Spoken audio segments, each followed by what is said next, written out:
What is up, everyone, and welcome to a brand new off-season edition of 27 Outs. I, of course, am Ivan alongside Stefan. Wow, folks, listen, I was thinking to myself earlier today, and it kind of feels like we're still in playoff mode because we are coming to you guys live tonight with our third video this week. Isn't that crazy? Just when you think you're going to be able to get, a little tiny break, maybe a week and a half off. Now all these teams suddenly want to get really active, when it comes to free agency, trades. I mean, there's just so many things to get into here tonight. And also a couple of teams that we've already spoken about throughout this offseason to this point. But anyway, Stefan, what is up? How are you feeling? And then with as many things that have been going on, literally feel free to start wherever you'd like. So I'm literally on both phones right now. And there's an executive calling as we speak, but I'll send him to voicemail. What's up? What's up, man?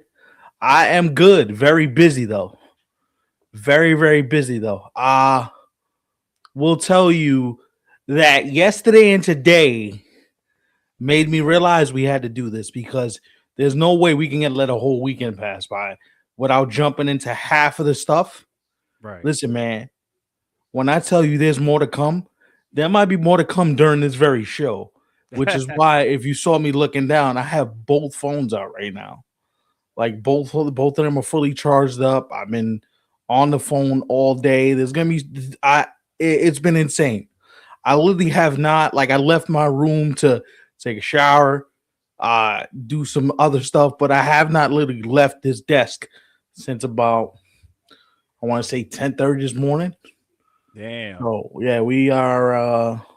The break is coming soon though, because Christmas is what, maybe like 2 weeks away, so we're almost there. No, I'd rather get it all out the way now, so during the holidays we don't got nobody deciding let's go rogue and make a trade and destroy everybody's holiday. So I know, right? Get it out your systems now, please, because I'd rather not. Look, let's start here. Let's start local. Let's start with Jorge Polanco, and let's just say this for the record. That's a David Stern signing. When I saw that, I said 2 years, $40 million, versatile, plays everywhere, does a little bit of everything. That's David Stearns. That has David Stearns written all over it. If you know the type of general manager he is and the type of player he covets, that's why when I saw the move, I was like, yeah, this kind of fits the bill. I'm not surprised you went this way. I'm not surprised you went for versatility. I'm not surprised that you try to augment your offense a little more. Now, one thing that did surprise me, and I'll say this at the very top, they plan to play him at first base and DH. He's only played one game at first base in his career. Right, I heard. So I want to know how that's going to work. I like him more so as a DH because if you remember a couple years ago, he did have knee issues. He had his knee operated on before the start of last season. So I'm wondering if they want to preserve him and not have the knee flare up again, which is why. Not only was that a surprise for me as well, Stefan, but I don't know if you felt this way, but I didn't think that a guy like Jorge Polanco would be able to pull off $20 million a year. That threw me off a bit, Not saying that Jorge Polanco isn't what they're looking for. As you mentioned, they already have something in mind in terms of how he's going to fit with the Mets. But when I heard 2 years at 40 mil, like you said, I'm like, wow, okay. Yeah, that kind of threw me back. If I'm being honest, I was like, wait, you gave Jorge Polanco 2 years at 40 million. And I said, okay, there has to be one of two things going on. There has to be a trade somewhere to give him some more flexibility, or you really like the player, which is something I will say. It seems like they really like the player and what he's able to bring. And offensively, he hit 265 last year. He had an 821 OPS, and he didn't drive in with as many runs with the RBIs. But what he does do is he gets clutch hits. He's going to be good in the clubhouse. And also, this is what I think it does too. And pardon me if I'm going all the way to the trade deadline. Like if the Mets are completely out of it, Jorge Polanco now becomes a piece you can move to get more prospects, more younger players in there. If you choose to go that route. Now, if you keep him, that's a solid addition for the younger guys, for the Beatties, for the Vientoses, for those type of players.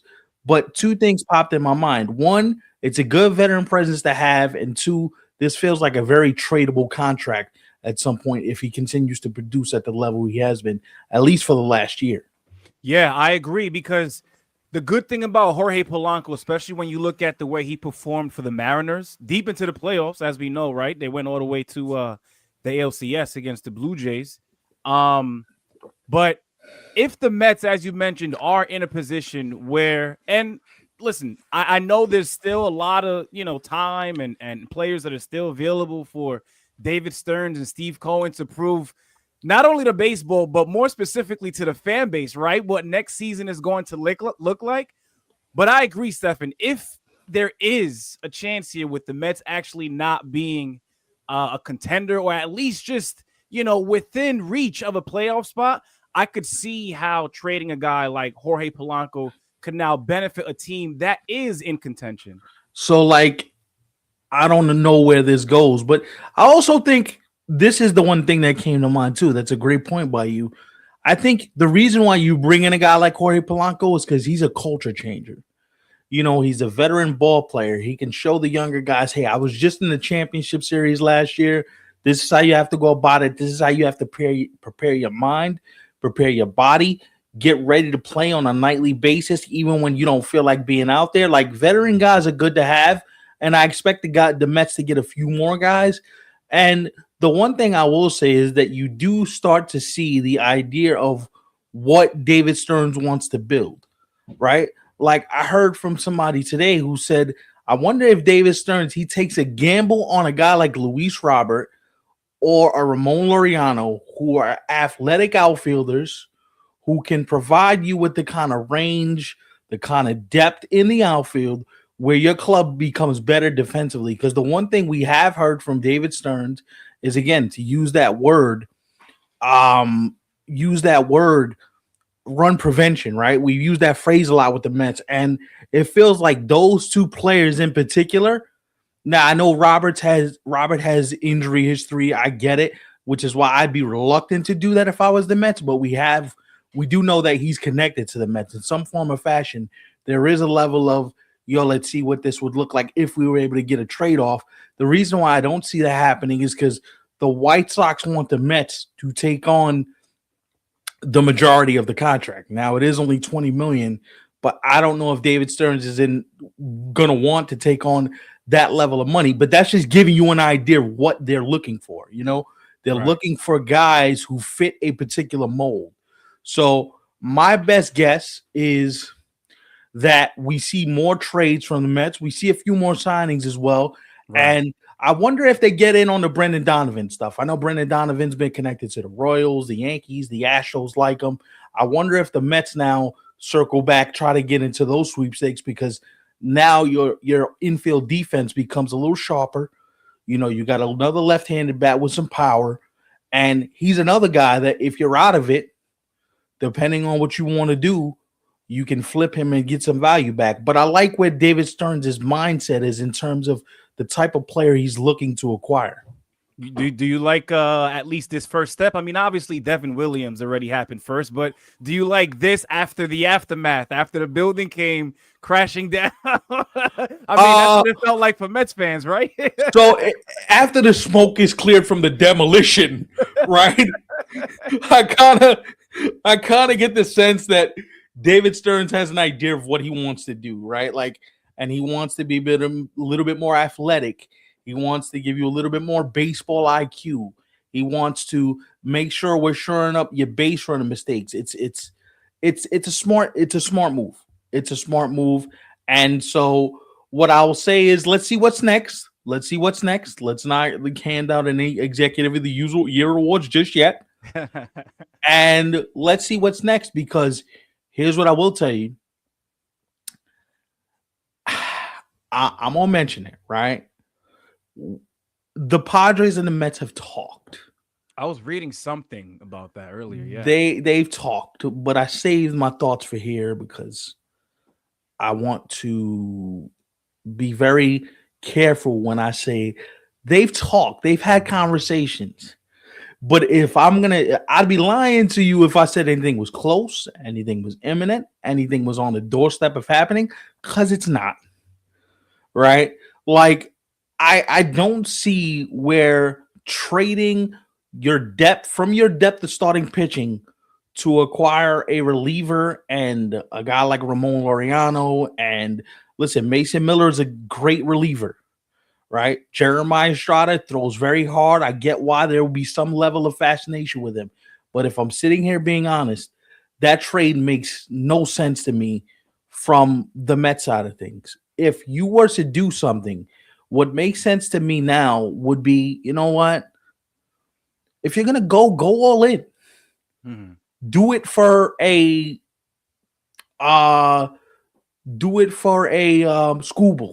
Don't do this for a Mason I Miller. said it. I said it. I said it before. I forgot which show it was because I think it was just a few weeks ago. I said, we talk a lot about the Mets system, excuse me, in Mm-hmm. just a couple of years now with David Stearns being there. We've Yeah. seen some of the pitching prospects that came up towards the ending of last season. Yeah. And it just makes sense. Like, if, again, as you mentioned, Stefan, and I don't know if they do it, whether it be for Tariq Skubal or for Mason Miller, but another interesting name you had mentioned, and I blame the Mets because they went, in a different route. But, they could have easily acquired him at the trade deadline, Ramon Laureano, but they went with Cedric Mullins instead. Because I think Ramon Laureano, the Braves got him from, was it Baltimore, I believe? Where No, was he previously? The Padres got him from the Orioles, The Orioles, and exactly. I will tell you this right But now, my point is because he was available. That's all I'm saying. and he was hotter than fish grease for the first month in Yes. San Diego. Yes, because not only did he perform well with Baltimore, but he Yeah. went on to play well with the Padres too. So like this is the thing. I'm not saying that Mason Miller can't help your team. I just don't know if I'm doing it for a reliever who is volatile. Relievers are volatile. You never know what you get from year to year, right? That's why when you talk about putting a crazy trade package on the table, and I don't know if trading for Mason Miller makes sense right now. You're not winning many ball games. Right. So do you really want to lock down closer a bull like that? That to me, that just doesn't make sense. Because if you really needed one, you should have just gave Edwin Diaz an additional year and said, "Hey, buddy, do you want to come back?" Like, look, I get it. He probably didn't want to come back. I get why. We talked about it in nauseum. Not gonna get into it here. Suarez 3 years, 45 million. You couldn't do that. Like you had the parameters of something, but you didn't make him a solid offer. Why would you trade half your farm for a Mason Miller and a player like Ramon Laureano? If you replace Ramon Laureano with Fernando Tatis Jr., then I understand why a Tong, a Sproat, you know what I mean? That makes a little more sense to me. I can Okay, so what I'm understanding now is if the Mets, whether it be for a position player, right? Because that's what you just mentioned, right, or for a Skeens, a Schoolboy, let right. it be for only a superstar, not just Yeah, miscellaneous type deals. I'm I hear not you. doing it if you're telling me this is for like Ramon Laureano, Mason Miller, and maybe Joe Schmo, who plays all over the damn place. Like Jake Cronenworth. Like Jake Cronenworth doesn't do it for me. If you Right. told me it's Jackson Merrill, Mason Miller, and something else, then I'm like, hold on, wait, now we can talk. Yeah, that sounds like a love You're story. talking about a center fielder. You're talking about a closer. And if you want to throw in Nick Pivetta for giggles and cracks, we could do that. Mm-hmm. But if it is constructed how it is right now, and this is why I haven't commented on it all day.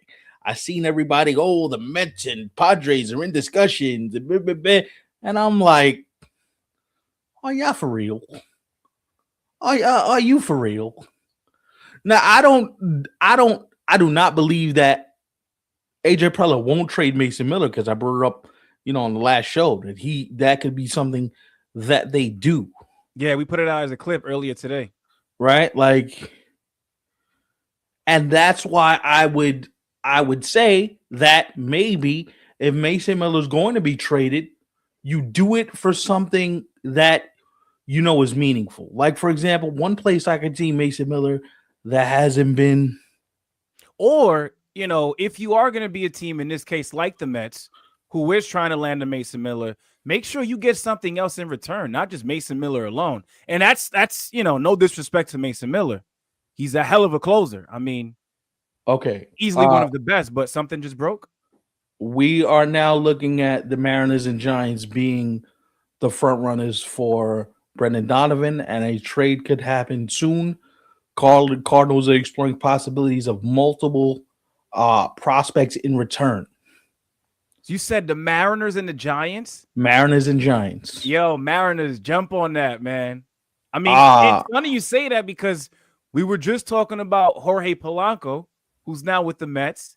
And listen, that wouldn't be bad at all. Nah, yeah, it's one of those things where you kind of have to take it and go brick by brick with this.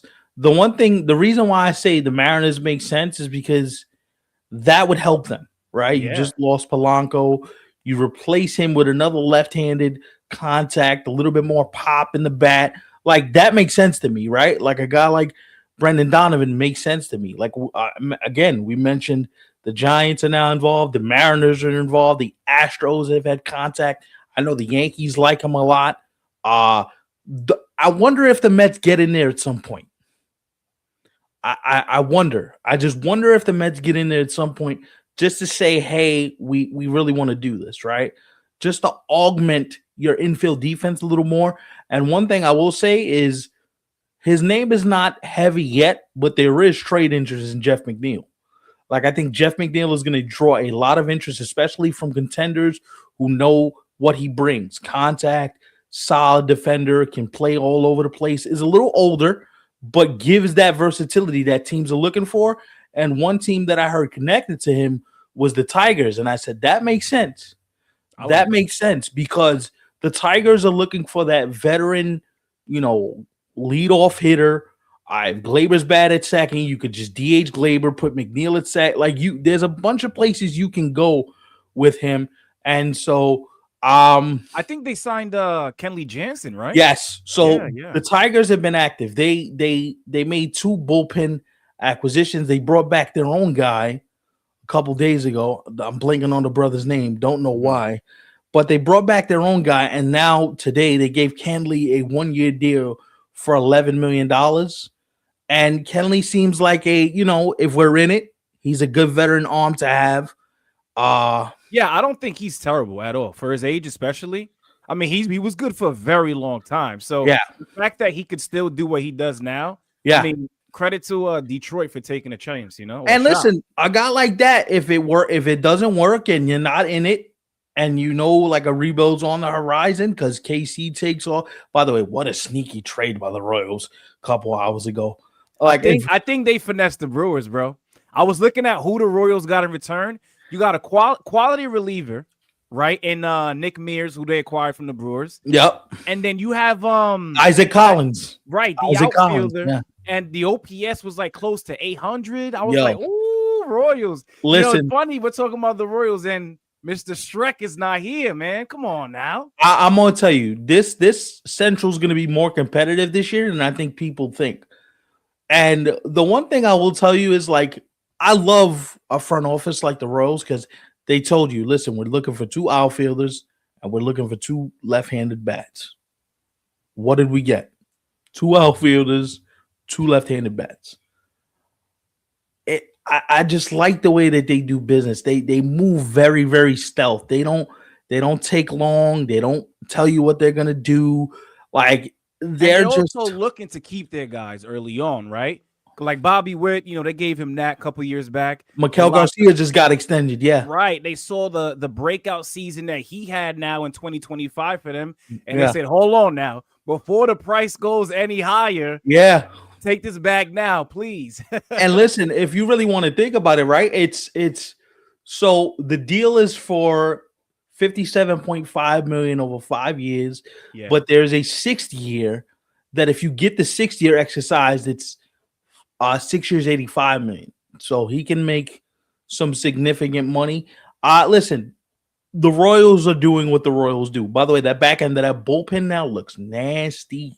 Yes. With Estevez and Mears. Tell me 1-2 punch that. Tell me anybody in the Central that wants to deal with that. I don't. Yeah, and I I think don't. that the Royals offense now is something legit. It's no joke. You Like got you can't go into KC thinking like you may not have a hard time because you just might. like I'm gonna be honest. I like the Lane Thomas addition. Right, if Mhm. he's healthy, pull power, plays good defense, makes tons of sense. I like the Isaac Collins thing. Makes tons of sense. Right, like to me, this just shows you that good for. Remember the thing we were talking about a couple days ago when we kept talking about a need for a need trade, right? Mhm. Like the Brewers have a need. They want to shed some payroll. They know they can't have all these outfielders. They have a lot of outfielders. Bryce Terang, uh, the Mitchell kid. You got Jackson Churio. They got too many outfielders, right? So let's trade from a surplus of strength to be able to acquire something we need. And they did that. And boy, listen, the Royals won this trade as far as I'm concerned. I know it's early and Yeah. you got to see it play out, but to me they won this trade. And look, when you're in a small market, you got to operate like that. And it tells me one thing. This tells me one thing. Wandy Peralta's getting Freddie Peralta's getting traded. Oh, absolutely. From Milwaukee, right? He's getting traded like Hell soon. yeah. Hell yeah. Because I think now if you're in the Milwaukee Brewer front office, Matt Arnold, the general manager, president of baseball ops, he kind of sees like, okay, this makes sense to me. If we're gonna go, let's go.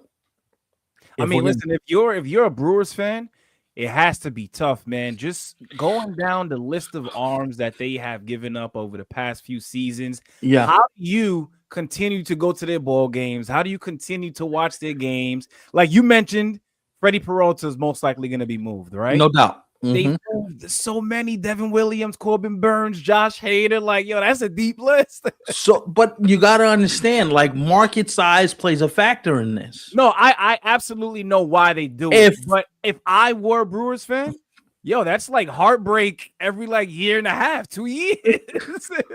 It is, but what it shows you, they produce players. Right, yeah. They produce players. So irrespective that damn, more than likely we're gonna lose player X or player Y. The good thing is that your organization produces players. There's not a lot of organizations in the big leagues that could say that.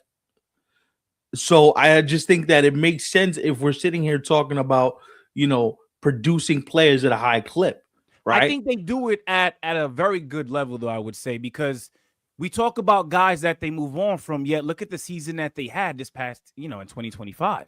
Hell of a season. They went all the way to the NLCS against the Dodgers.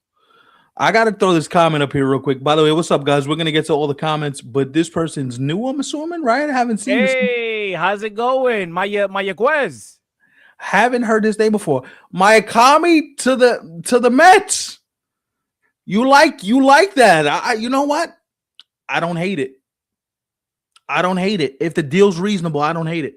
I did some reading about him earlier today, and I heard his market is not as good as a lot of people thought it would be coming into this offseason. Like it's literally down to like a handful of teams, and I think he only has a few days to like make a decision, right? So his posting window just expires, I think, December 22nd, if I'm not mistaken. Today's the 13th, bro. We getting close. He got about a week to figure it out. I know the Astros, I know the Angels are in the mix. The Mets are in the mix. I've heard people connect him with the Giants. I don't particularly see that. One place that I do find interesting for Murakami is the Red Sox. I wonder if the Red Sox take the gamble. You didn't get Pete Alonso. There's not that very many first basemen out there. Do you take a flyer on a guy like Murakami and hope that Fenway Park, the pesky pole, and you have some Japanese players already in Boston? Does that make sense for him? Who knows? But I wonder if they go that route, especially after what happened with what's this guy's name? I believe his name is Yoshida. Masataka Yoshida, yes. Yeah, I mean, not to say that these guys are the same type of player, right? But I've heard a lot of Red Sox fans, especially here on the show, the ones who watch us, who have said that they cannot wait until that deal with the Red Sox and him is up. You want to talk about pain? Is this person here, McForrester? He's new too. Hey guys, everybody new. Now that we're actually seeing the comments and the new faces, make sure you give the video a thumbs up, guys. We get so caught up in the conversation that we forget to introduce ourselves to the new folks. Yeah, man. Welcome. Listen, welcome to the family. You guys are welcome now to the family. You guys are family members. And look, we just want to have a good time with you guys. Talk baseball. If you have any takes, please drop them in the comments below, and we'll get to them. It's been a very one thing I did. Sorry, bro, but we did just mention Red Sox, so I wanted to sneak in Dustin May because they did sign Dustin May. Okay. I mean, not that it really speaks any volumes or anything, but it's something that happened. I'll tell you why I like it. I like it because it's an upside play. It's 1 year, right? He doesn't have to be the ace because we got that. Doesn't have to be the second best pitcher because we got that. If Dustin May's your number 4 and his ERA is about 3.5 and he regains some level of, feel for his off-speed stuff and he continues to get better as a pitcher, I love that move. And it's inexpensive. It's not like you broke the bank to acquire him. That makes sense to me. My only concern. The Cardinals? No, it was the Cardinals that signed him. Yes. Oh, my mistake. Yes. Why did I think it was the Boston Red Sox? No, it was the Cardinals. He was with the Boston Red Sox. He was with Boston, yeah. But Dustin May just got signed. Thank you for clarifying, Rick. Appreciate it. It was. He signed with the Cardinals 1 year deal. Right. So it makes sense for St. Louis for where they're at. If it works, we'll trade him. We'll get something back. Kind of what they did with Sonny Gray. When it comes to Dustin May, my only concern, and I wish there was something else to say, right? But it literally boils down to his health, man. And it's been a struggle since early in his career. Last season, he did have about, I think, 20 games that he may have started, maybe a little more than that. Yeah. But for us to sit here and say, like, he's been a pitcher now at the big league level for a few seasons. For that to be the year that you finally get to that point, it's a little worrisome, but as you mentioned, the contract is fairly cheap, so nothing to worry about. It's a buy low, sell high. If it works, then we hit a home run and we trade him for a crap ton of prospects. If it doesn't work, we'll release him and we eat the rest of the money. It's not a bad deal. Yeah, it's a win-win. Speaking of win-wins, so you want to talk about what the Atlanta Braves have done over the last couple of days? Let's just examine this if you're Alex Anthopoulos and the Atlanta Braves.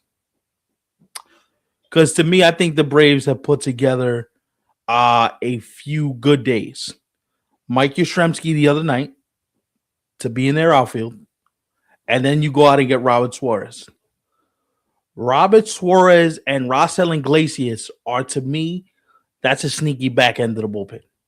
The back end is really good, but I think the bullpen in general, because I remember there was a couple of guys who last season alone for the Braves, they were really good. So we talk about what the 8th and 9th is looking now when you include Suarez. Yeah. Oh, I will say this.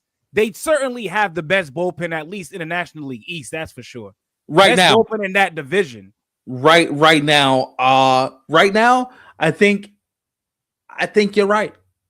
I think they might have the deepest bullpen in terms of you can tell Suarez, you're going to close tonight because Iglesias is not available, vice versa. Mm-hmm. Also, I just think if the Braves get healthy, Atlanta's going to have something to say. I like the Yastrzemski move. I think the Braves are not done. I think they bring back Ha-Seong Kim to play either second or short.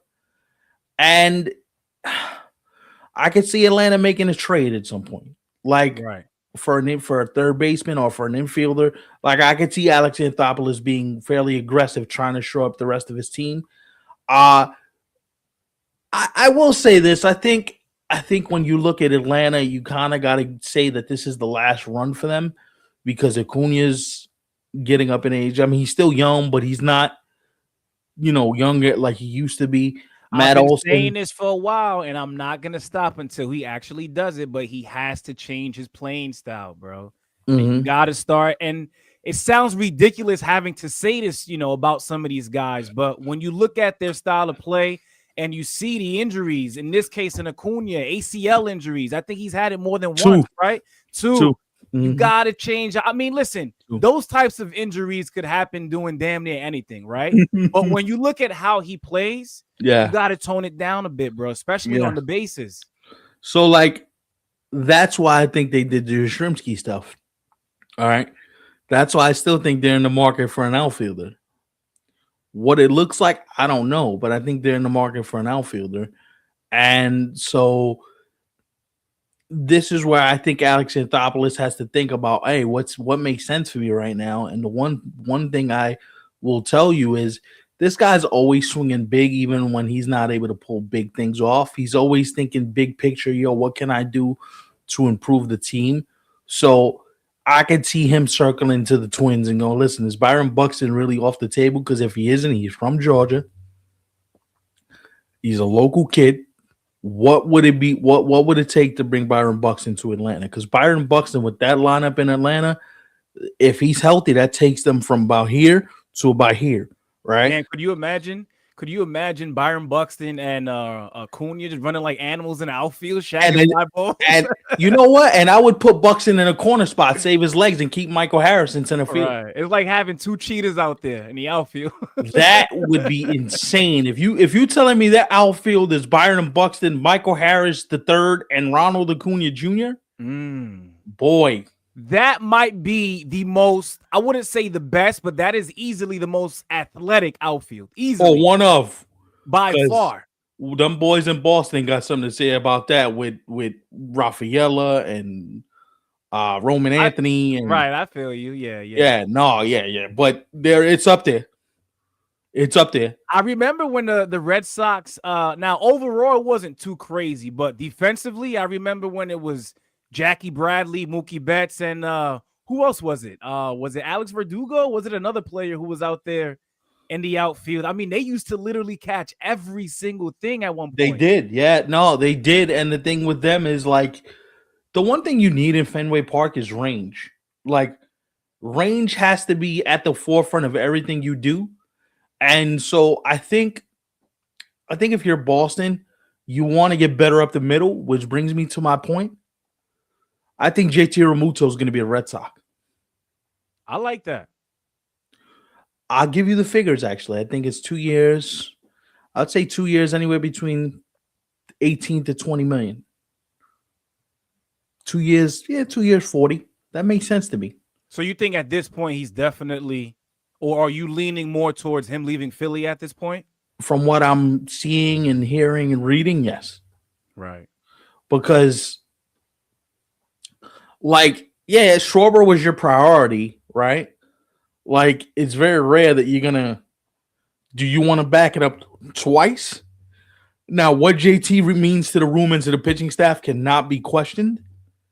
But I just wonder if the Phillies themselves go in a different direction.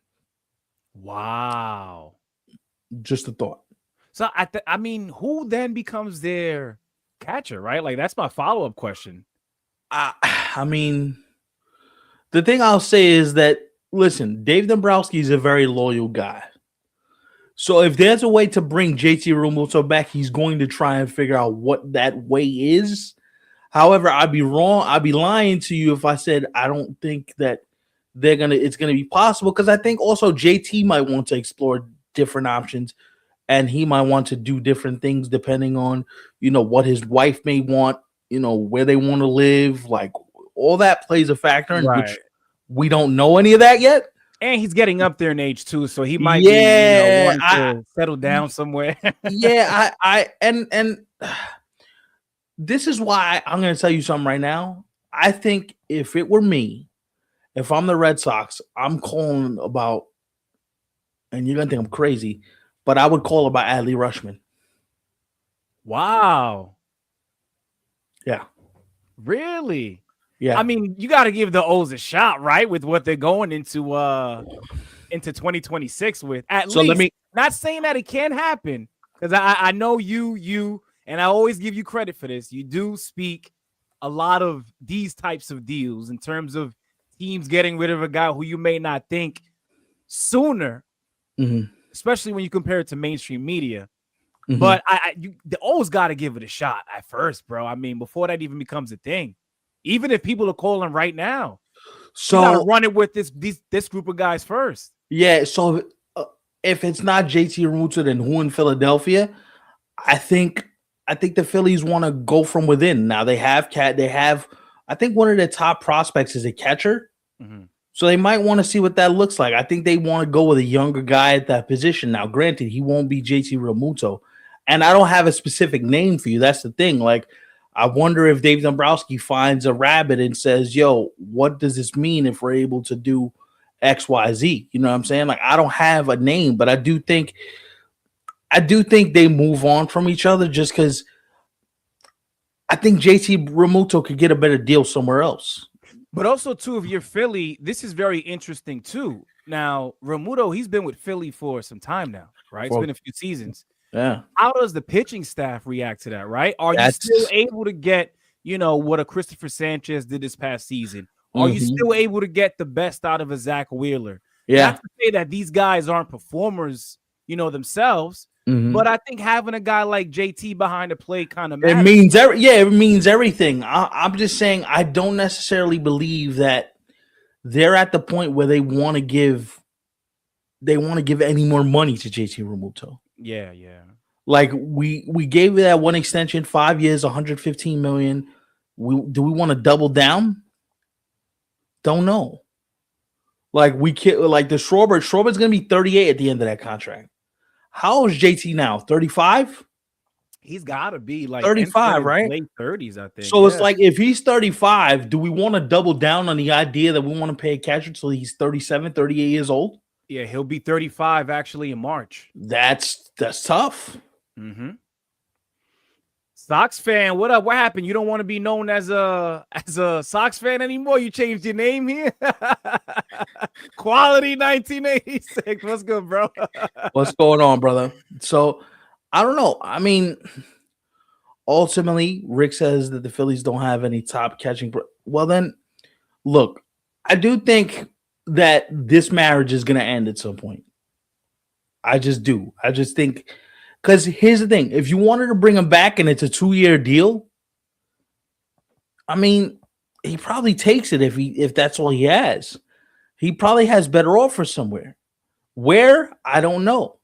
That's a good point because especially since it won't be all that expensive considering his age, you would think that it would have been done by now, right? See, Rick asked a very important question, which is why can't the Phillies go after Adley? I feel like the trade makes sense somewhat.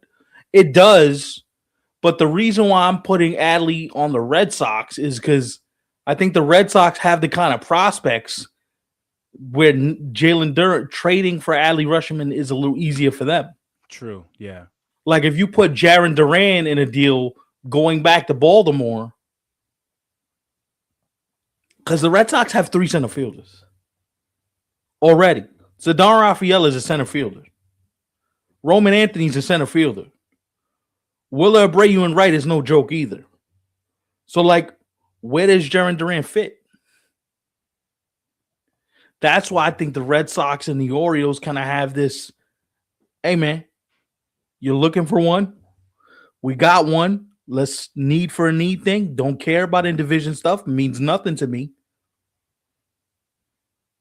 I think Duran is definitely going to leave the Red Sox. I think the Red Sox are going to move on from him, and we've talked about it in previous shows, especially if you look back at our content dating back to like the trade deadline and all that stuff. Yeah, the Red Sox have been shopping Duran for like what 6 months now. It's been a while. Yeah, almost. Yeah, it's longer than that because they started shopping him at the end of the last offseason too. So a year now. So it goes back a ways. So my guess would be is that because the Royals were linked to Jaron Duran. Yes, I remember. Right. The Royals just got Collins, and they just did something else in the outfield. So that kind of takes him out of the Jaron Duran sweepstakes. Let's look around here and see who could really do what, right? Like KC's now out, right? Like, do the Mets want to do this? Is it worth giving up a Tong or whatever you got to give up to get him? Don't know if they feel that way. The Mets actually have options though when it does come to outfielders, because Steven Kwan would be another guy who they could go after too. They do, but I don't. The Guardians is just hard to negotiate with. It's just you're better off going somewhere else. Like if we really want to get something done, I think no negotiating with Boston makes it's easier for them Yeah, as opposed to having to negotiate with Cleveland, who's gonna grind you down, yo. But I really want this, yo. But let me get this, yo. But it's tough, I mean, right? listen, I can imagine, right? When you ain't got the funds, you got to really hold on to everything that you got. Hey, that's the thing that you like look back on, and you're like, yeah, negotiating with the Guardians is not the easiest proposition in the world, especially when they're not going to just give anything up for free. That's why it's tough. I think a team like the Guardians, especially when you come from a smaller market, those are teams. Now, listen, whether they win every deal or not, we have to see how things play out over time, of course. But Mhm, that's a team who, going into making deals happen, actually, mhm. they are looking to be the winner because they can't afford to lose those trades. Yeah, yeah, and that's where it becomes a little bit more complicated. One name I will throw out there to you, Razor, for the Phillies is I wonder if the Phillies and Nationals get together for a catcher like Hebert Ruiz. Mm, Because the Nationals just traded for Harry Ford from Seattle. right, right. So Interesting. I wonder if there's a match there at some point. Right. I don't know if there is, but I'm just connecting dots in the brain. Getting back to why I think the Orioles might trade Adley, Sam Basayo, their catcher, they just gave Sam Basayo an 8-year deal for $67 million before the start of the season. Oh, that's the youngster, right? Yeah, yeah, I know what Yeah. you're talking about. So, like, you didn't give him an 8-year deal just to be able to say, we're doing this just to do this. Like, this wasn't ceremonial. Like, maybe Adley's time in Baltimore is coming up faster than we realize. Could Because be. the moment I saw that, I'm like, wait, you just gave him an 8-year deal, $67 million. He's not making no real money. He's 21 years old, right? Like, I automatically thought, yo, he's gone. Adley is gone. Adley's gone is somebody who can, either give them pitching, right? Pitching is one, or you have outfield depth that you can trade from. That's why. Listen, if I'm the O's, I'm looking for pitching, and more pitching, bro. Because I think that's what they're really in need of. And I Yeah, could also see the Adley thing now, especially when you break it down like that, because I hate to say this, but listen, Pete Alonso went to where the money was at, right? for sure. But that doesn't necessarily mean, as you mentioned, they wouldn't move on from a guy like Adley if that means we could now bring some pitching in return. That's the thing. Yeah. Like, after giving Pete Alonso this money, I don't know how keen they are on giving Ranger Suarez a 5-year deal for, let's say, Right, maybe not. yeah, Or maybe tough. they work their way, further down the list and try to still land somebody, or perhaps maybe it might have to be via trade. It just might have to be via trade. And I think they could do it. That might be the only way you get it done because you don't want to alienate it. Like, you don't want to rock the boat. Like, the Yeah, trade yeah. might be the safest bet at that point, right? Like, also too, if you told me Adley Rushman was on the market right now, I could give you 4 teams that I think jump on the chance without even thinking twice. And you're gonna think I'm crazy for the first one, but screw it. Like, what do I have to lose at this point? I wonder where the Astros are with this. Okay. Young catcher, younger catcher, right? Like, we've seen the Martin Maldonado experiment expire. Victor Caratini, Texas, like Victor's Caratini, right? Like, Victor Caratini's probably gone. Like, the Astros need a catcher. That's one team. The second team is the Cubs because, look, Carson Kelly was great last year. He was awesome. Can we expect a second year from Carson Kelly like that again? Don't know. The problem with the Cubs is the Cubs don't have the pitching prospects that Baltimore may covet if I'm giving you something like that. Mm-hmm. Right? Well, they did have one. He just turned out to be a beast. And what's this guy's name? Cade Horton. Kate Horton's an animal. Yeah, Yes, she's that's great. why I said they did have one, but to really move on and depart with something like that, I don't think they're trying to do that Yeah, anymore. no, it's tough. The other idea, the two other teams that I thought of, which I think is interesting, is I wonder where the Tigers are. Right, like if you're Detroit, let's say you can't keep Scooble, but you at least want to remain competitive. You got Jackson Job, you got some young enough pitching where Adley may be able to massage them and be like, hey, I'm growing with you guys. Grow with me. This makes sense. Let's grow together. And the last team I'm going to tell you is, So this is without Philly, right? Because Philly was the original team. yeah. Okay, so 5. Yeah, 5.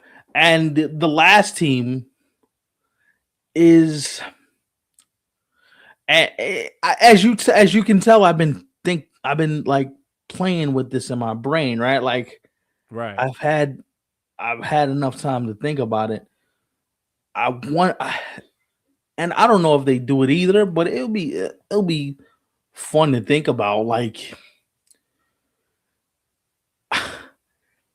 I wonder where a team like Vegas is, right? Where Shea Langoliers is great. He's great. But I kind of want Shea Langoliers to play first base. Just because his offensive profile fits first base. Yeah, hearing you say Vegas I'm not used to that yet because I'm still Sacramento. I'm sorry, Sacramento. I don't mean to. No, but still, I don't blame you because I know them as we all do as the Oakland A's. I haven't gotten rid of that yet, bro. You saying that, I swear, you saying that just now reminded me of the change because we know who's on that team, right? You mentioned one of those guys, but the name itself hasn't stuck yet. I gotta get used to it. I have to. I think they got to be in Vegas first before we can start calling them the Vegas A's. But boy, you add that to that lineup because they could already hit.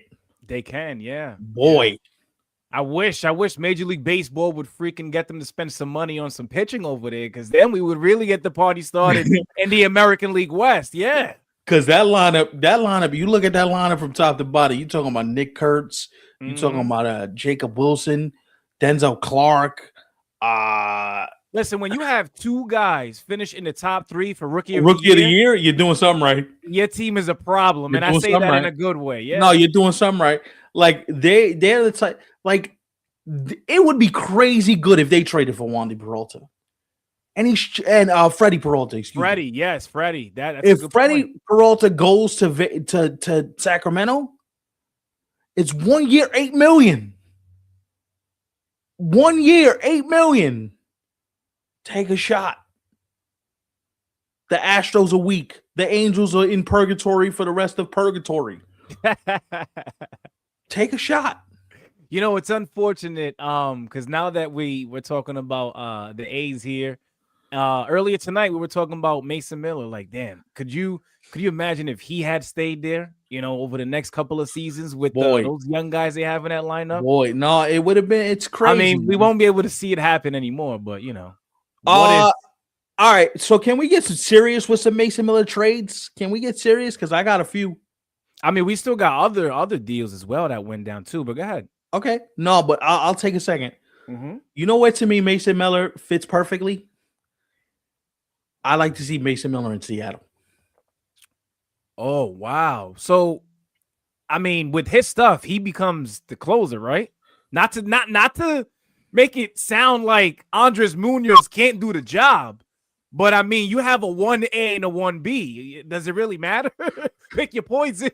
So, to quote Conrad Thompson for you wrestling fans, I'm not going to let you sit there and disrespect the good goddamn name of Andres Munoz. I know. I can't let you do that. Like, it just, first of all, that would be unfair. You're talking about Munoz is already throwing 102, and then I got Miller coming out throwing 104.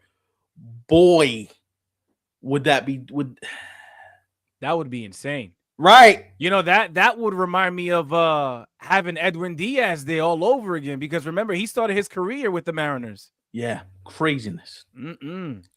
Craziness. If I'm if I'm Seattle, I'm on the phone right now. Like, yo, what do you need? What do you need to make this happen? What do you need? Jared DePoto's probably calling AJ Preller like, yo, you can have anything you want. I'll buy you like I'll trade my wife you for a month. Here. That is funny. I mean, at that, like, this is why I think like we got to get creative. And I think those two general managers in particular, they get creative enough to do the deal, right? Well, I think Stearns, I feel like that's just a posture job, right? Mm-hmm. I think because AJ Preller is a guy who's like that, and that's while having the money to go out there and make a big deal if he wants to as well. Yeah, like you David have Stearns, he's still he hasn't really shown us the best of David Stearns and what he could do with money now. Right. So like and then if you're Seattle and you trade for Mason Miller and you just went to the championship series last year and your bullpen was good last year. Can you imagine what that bullpen looks like with Mason Miller and Munoz in the back of it? Let's have a conversation. I think if the Mariners are actually able to bounce back nicely from Jorge Polanco going to the Mets, they just be in the championship series yet again. They just might. I think there's a shot. By the way, speaking of the other team in the championship series, silent hand clap for the Toronto Blue Jays one time out here. You guys out here doing it. They got Taylor Rogers. Taylor Rogers is now in that bullpen. 3 years, $37 million. It can go up to $48 million if his option vest. Mm-hmm. Look. I like that move. I love it. Because it says that you're serious about going right back. Dylan Cease signed. Taylor Rogers signed. The kid Ponce from that he pitched in Korea last year, done deal. I mean, listen, if any Blue Jays fans are watching right now, if you come across this point of this show, listen, I would sign, seal, and deliver your offseason to Toronto if you finish it off with Kyle Tucker. And I'm not even a Blue Jays fan, but I'm just saying. And I want to point this out. Don't kill me, bro. Don't kill me, bro. King Cash showing respect. He says, shout out to the Blue Jays fans. Alden Gonzalez. He's a writer for ESPN, does great work. Follow him, like his work. Very good reporter. Alden Gonzalez came out and said, one team that I think will give Kyle Tucker get Kyle Tucker in the $400 million range is the Toronto Blue Jays. And I said to myself, I said, if that deal's out there, why is he not north of the border singing "Oh Canada" already? Like, why are we even sitting here negotiating with anybody else? Right, no, serious thing. Like, if you're telling me that much money is out there for him, which I don't believe that it is. I know. We were just talking about him now having to settle for less the other day. I don't believe that $400 million's out there. I don't believe that $300 million's out there for him. Mm-hmm. I don't. If you told me he settles anywhere between 200 and 250, that I would buy. I'd buy that if you told me that that's where he lands. But 400 million, you giving him 400 million? If you giving him 400 million, then we gotta. There's some contracts we gotta do over. I think the only way he gets that is if it is for 10 years, because I don't really see him getting that, any other way. Do you want if you're the Blue Jays, shout out to Mark Shapiro, who just got the extension to remain the president of the baseball operations. Shout out to him. If you're Mark Shapiro and Ross Askins, right? Does it make sense to have two guys on your roster with contracts of over 10 years at over $400 million? Now, for that long, no, because I do get the point. However, if you could get at least one World Series out of that, then Make it as long as Juan Soto's at 15 years. So Go crazy. no, I get it if that's what you choose, where you choose to go. My one issue would be like, that seems like it's expensive. Yeah, it is. It You is. just paid Dylan Cease a lot of money, right? Mhm. Like Vladdy's getting paid a lot of money. Right, and that was just a year ago, wasn't it? Or was And that was earlier this year, right? no, that was before the start of last season, right? Right, yeah. No, it was during the season. I'm lying. Yeah, you're right. It was during the season. Earlier It this was year. early it was early during the season. You're right. I'm sorry. You're right. Yes. Um, it just seems like that's tough, man. You got two guys making over 40 million a year AAV. That's tough. That's tough simply because then Boba Fett's automatically gone. Like Yeah. he's if you do that, he's automatically gone. But if you miss out on Kyle Tucker, if you're the Blue Jays, right? You absolutely have to make sure that nobody gets in your damn way to bring back Bo Bichette, bro. You cannot. See, but here's what I think is gonna happen, right? And I think this is very, very, very important. Kyle Tucker's gonna sign before Cody Bellinger. I'm gonna tell you why. Kyle Tucker's represented by Casey Close of XL Management, and we know who Cody Bellinger is represented by, Scott Boras. If you notice what he did with Pete Alonso and Kyle Schwarber, he waited for Schwarber to get paid first, and then the very next day he had a deal for Alonso. Scott Boras wants a benchmark. So what that means is he wants to make sure that before my guy gets paid, I want to see where I got to shoot at. Right. It's almost like, yo, you set the market and then let me go where we about to go. And I tell you right now, that's bad news for the Mets and the Yankees because I don't think they go that far. If you're telling me the deal is for like 8 years at $40 million a year, I think the Yankees bow out. This is not Juan Soto. I'm not giving you the 8 years. What are you, crazy? No. But again, it all stems from depending on what Kyle Tucker Tucker does, what he gets, what right. Like, look, ultimately now, as it settles, I think Kyle Tucker's market has come down to 2 teams. Wow. Blue Jays, Dodgers. Listen, if I wake up one day, bro, and I see a damn headline that says Kyle Tucker to the Dodgers, man, I feel like I've said this before, but I might not watch baseball, bro. We might have to get another co-host. Yo, bro, they get everybody, and I know Rick is gonna say, "Yo, don't say that." I'm a Yankee fan, yo, right. Rick. But seeing this, you got to remember, I was younger, bro. Now, we're all grown men. We appreciate the game differently. We understand everything now. Whereas when you were younger, you only paying, attention to only a handful of things, not as much as now, especially when we're doing a show such as this one, man. But listen, King Cash, I know you would be the happiest person on the platform probably that we know of. That better not happen.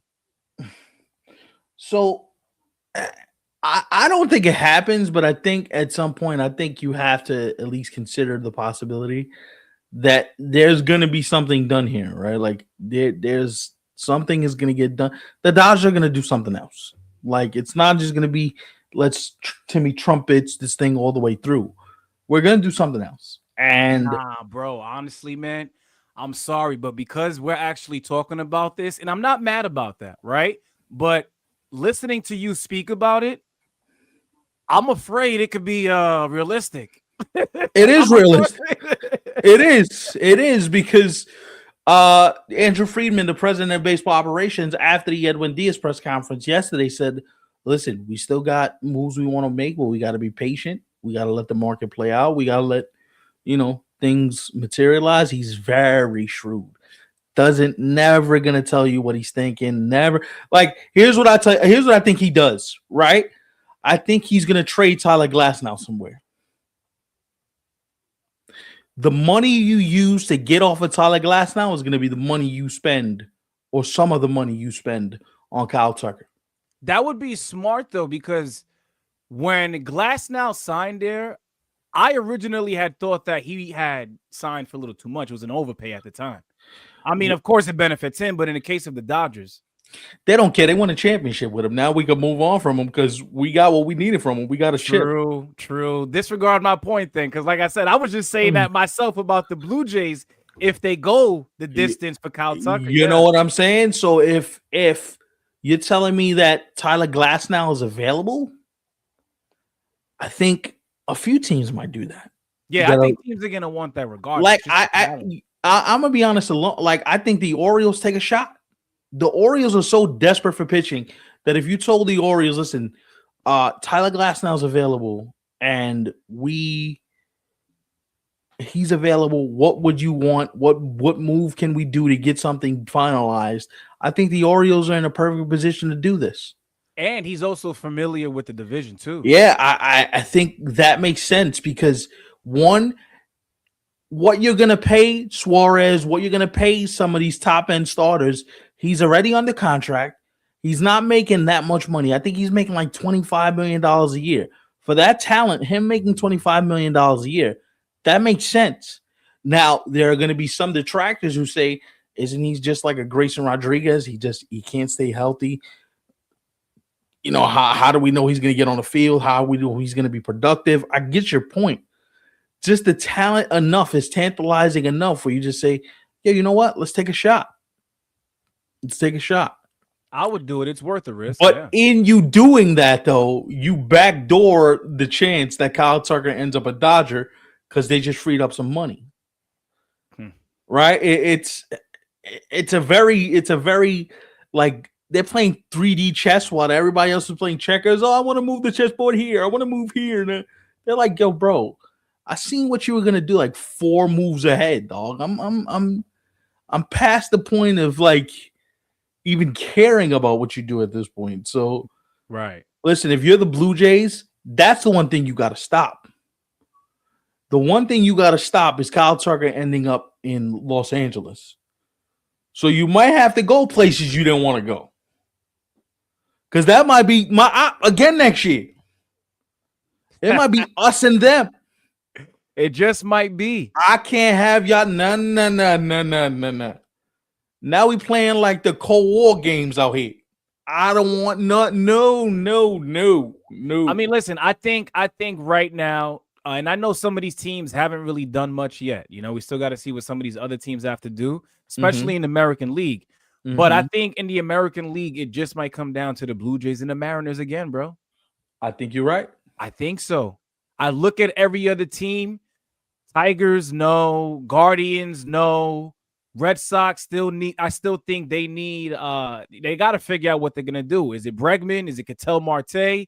Is it Bo Bichette? Obviously, it's not Pete Alonso because he went to the O's. So I got to see what the Yankees as well. But boy, I think it just might be a rematch. And then who knows? Because I mean, ultimately, we know the Dodgers are going to be waiting for them, right? For sure. So the 10 people in there, throw 10 in the chat one time for yourselves. And if you're new here, hit the like button, hit the subscribe button. We're 2 away from 260. So if you want to help us get there, we're at 258 right now. 260 is the next number. We appreciate it. Subs tonight. Shout out to you guys, man. For the man. They came through. They came through out here. By the way, follow us on. Now that you said that, I want to squeeze this in because I want to share something with you, but also with the chat. Now that they're here, Instagram, TikTok, Twitter, 27.3C. Make sure you like the video, as Stefan said. You know, that clip of Heath Bell's going viral again on TikTok, bro. I saw it and I'm like, yo, what y'all watching this like we just put it out today? Crazy stuff. Shouts out to people on TikTok. There's polls on YouTube, so you guys have been killing it. Speaking of killing it, can we show some love to the Texas Rangers real quick? They did some stuff yesterday. Danny Jansen, like that behind the plate. Alexis Diaz, like that. And they picked up another lefty. Let me get his name right now. Texas doing some stuff, man. I like that. Hey, I understand winning is going to be hard, but we have to try. We can't just give up on the season. Danny Jansen, a 2-year deal, $14 million, can get up to 15.5 if everything goes right. I like that for Texas. My only concern with the Rangers, and for those of you who were paying attention to them this past season, it was the hitting. Like, if the Texas Rangers could address that lineup and actually make it become a thing for 2026, because we already know what the pitching staff looks like.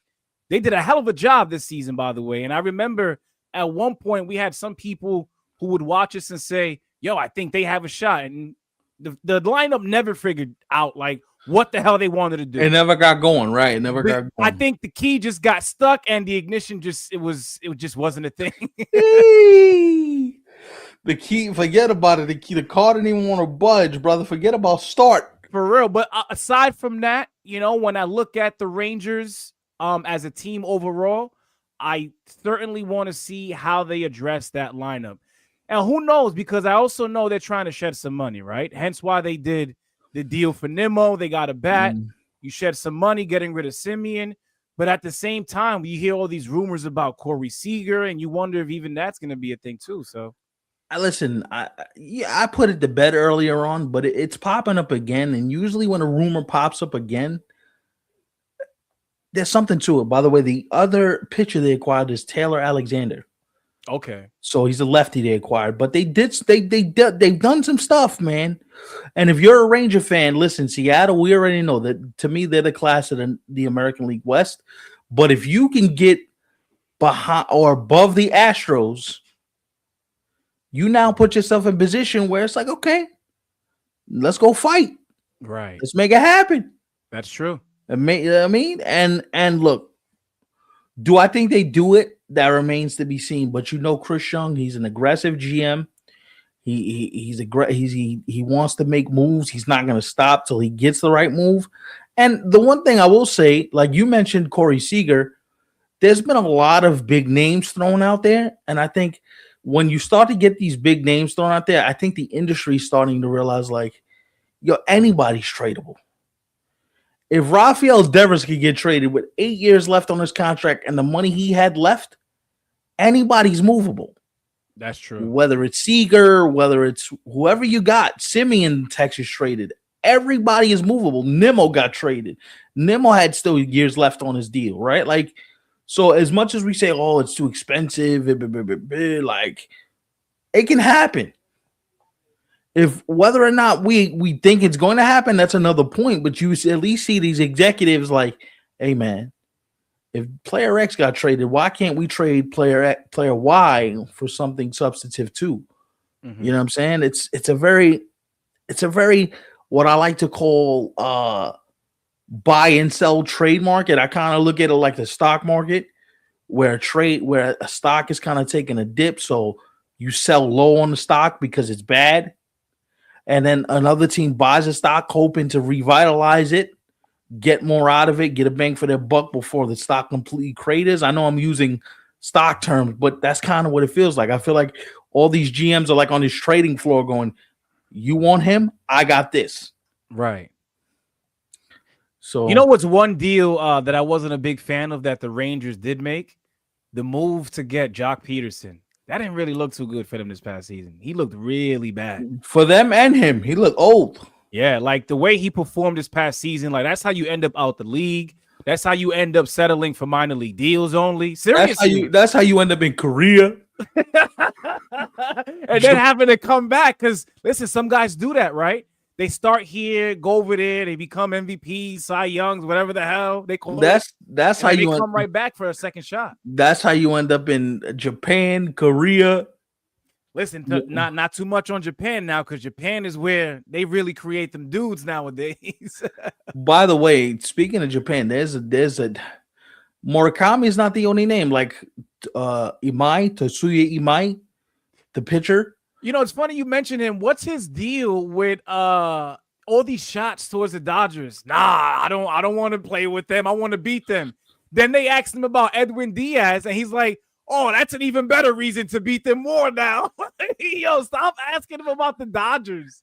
And that's why, if I'm telling you right now, if I'm one of the Dodgers competitors, I'm signing this dude. Like, if I'm the Diamondbacks, I'm giving him all the money in the world. Imai, Burns, and whoever you got coming back next year, Like you want to, if this guy wants to battle you, if you're battling with the Dodgers, that's a guy you go bring in. Nah, I don't want to join them. So what? They my countrymen. I want to beat them. That's what we don't have enough of that in sports nowadays. Everybody wants to be buddy and friendly and say hi kids. No, I want to smoke your boots, bro. It's up when I see you. I will say though, whoever it is that he signs with, I just hope that it's somewhere in the National League because he's been talking a lot this offseason. So I'd like to see, what he looks like on the mound when he faces the Dodgers. That's why I said I want to put him in the NL West. I want him in direct competition with them dudes. Yo, you got to face them dudes about 10 starts a year. You had all this smoke for them. Bring it. Yo, could you imagine? Could you imagine in his first time having to go up against the Dodgers? They rock his world. I wonder what he says after that. Nothing. Yo, imagine being that reporter with the mic and asking him, like, oh, we remember in the offseason you said yada, yada. What do you have to say after tonight's performance? All that talk is spicy. How you feeling right now, bro? Yo, that would be funny. Know what I mean? Real. I have a fun one for you guys. Let's have some fun before we wrap up. What happens first? Ketel Marte gets traded. Bo Bichette signs somewhere. Or one of these Japanese players gets a deal. Imai, Murakami. I'm going to say... What happens first? I think one of the Japanese players gets signed first. Yeah, because I think the Ketel Marte thing, while it is a reality, or at least it can be, it's a trade, right? So it's got to make sense for the other team that's involved. And listen, this is no trade deadline, right? So it's not like anybody has to make a decision within a matter of days.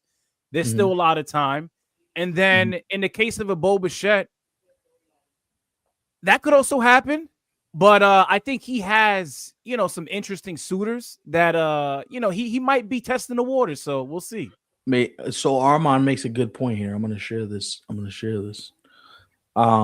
As we mentioned, his posting date is December 22nd. So he got to sign soon. Yeah, we talked about it earlier tonight. He got to sign soon. So that seems like a safe bet. Yes. Mm-hmm. That seems like a safe bet. Could you imagine? I mean, I'm not trying to hate on the dude. I'm not trying to wish this for him, but imagine all that talk. He's going to be this amazing back coming from Japan to the U.S. And now he got 9 days? Today's the 13th, guys. Yeah. He got 9 days left. Could you imagine? Now, I don't think this happens. I think he is going to settle and sign somewhere. No, he signed somewhere. Yeah. Could you imagine if he had to go back, bro? I'd be like, yo, what a bust. Crazy. No, somebody's gonna sign him, right? Let's not get like hyperbolic, yeah. Like end of the world over here. Like we inching closer to that deadline, bro. No, we're but usually what happens is there's usually some negotiations that happen. And who's his agent? Do we know who Murakami's agent is? Is it Scott Boras? I don't know, actually. Let's see. I don't want to assume, and then I could be wrong.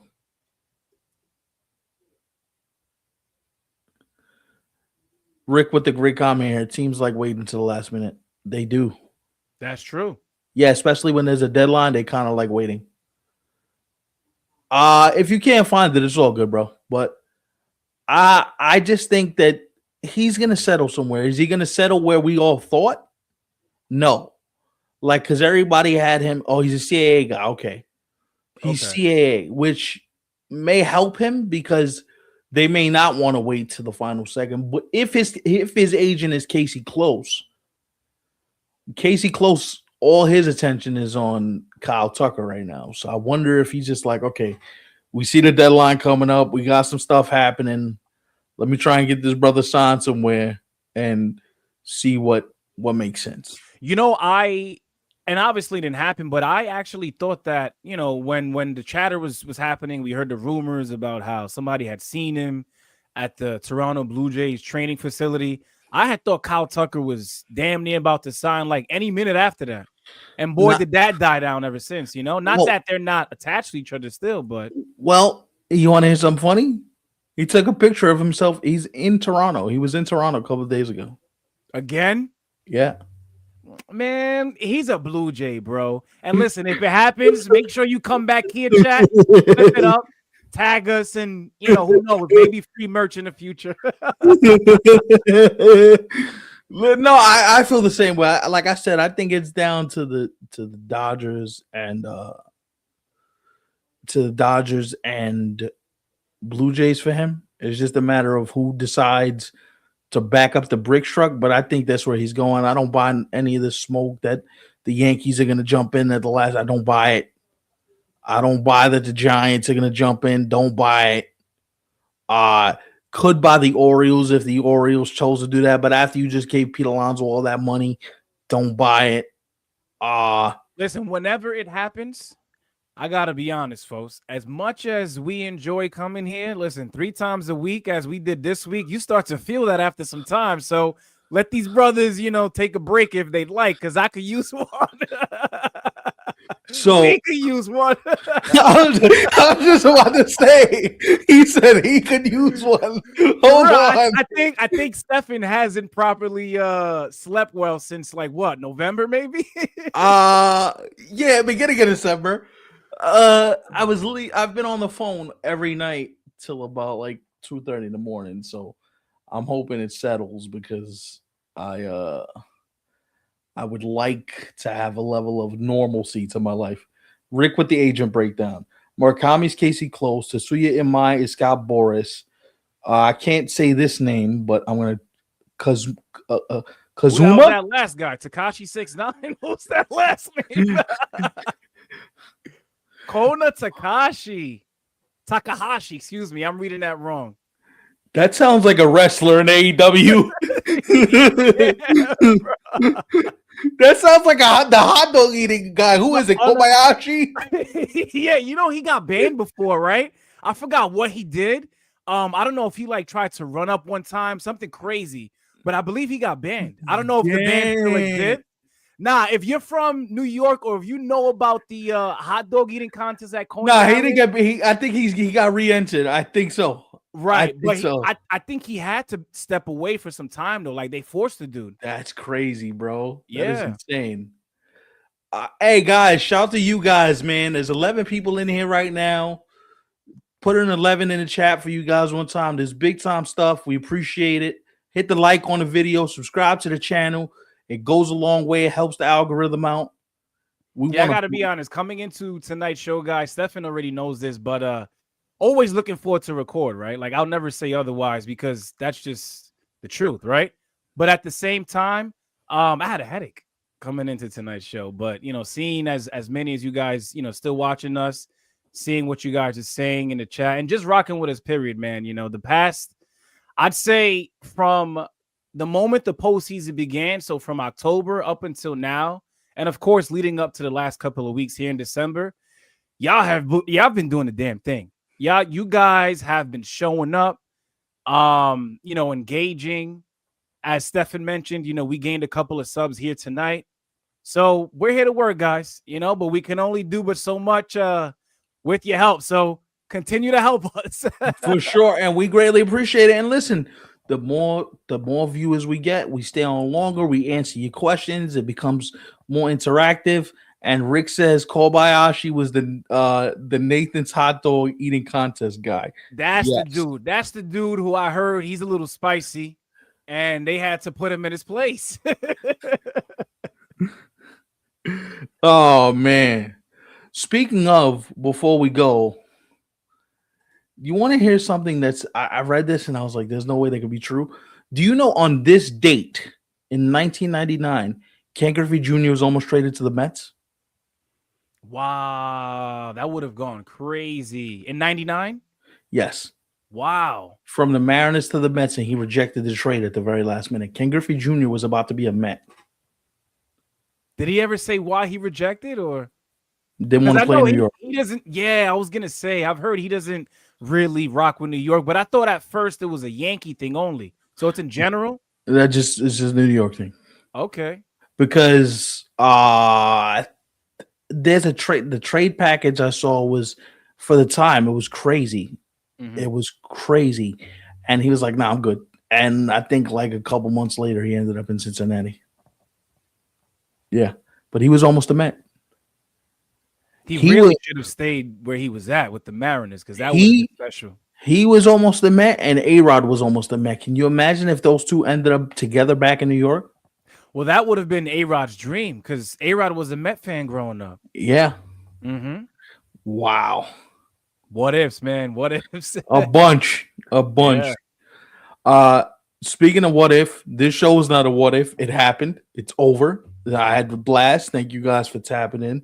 I had fun, man. I had fun. Seriously. Do we want to read a few of these comments before we get on out of here, man? Let's pick Yeah. it. Well, we got. By the way, is anybody like out and about right now? Because I know, especially if you live in the tri-state area, we're supposed to be getting hit with snow tonight, going into like tomorrow morning. Has it started? I don't even know. Let's see. I hope not. It has. It has over here in CT. How about you guys? Like, is it snowing where you guys are at? I hope not. Okay, Armand, you outside. Is it snowing where you at? I just had to ask because I don't know if it had began yet. Okay, Rick got to go out tonight. Oh, all right, we got some late night folks in the building here. Oh, it started. Armand says, all right. Right, there it is. Oh, shout out to Manny. Dan, you showed up at the end, bro. Thank you for stopping by, though. He's out there in PA. I know it snows like crazy. Yo, somebody get Manny a snow blower and help. Send help. We got you, bro. 27-ounce cleaning crew. We got you. We got you. Oh, you've been here. Oh, appreciate it, bro. Thank you. Thank you. Oh, Manny with the all right. See, that's how you respond off the top rope. With Negro, I've been here, dog. Yo, I just said that. Some people being here, moving like ninjas, bro, in silence. He said, yes, please send help. Yo,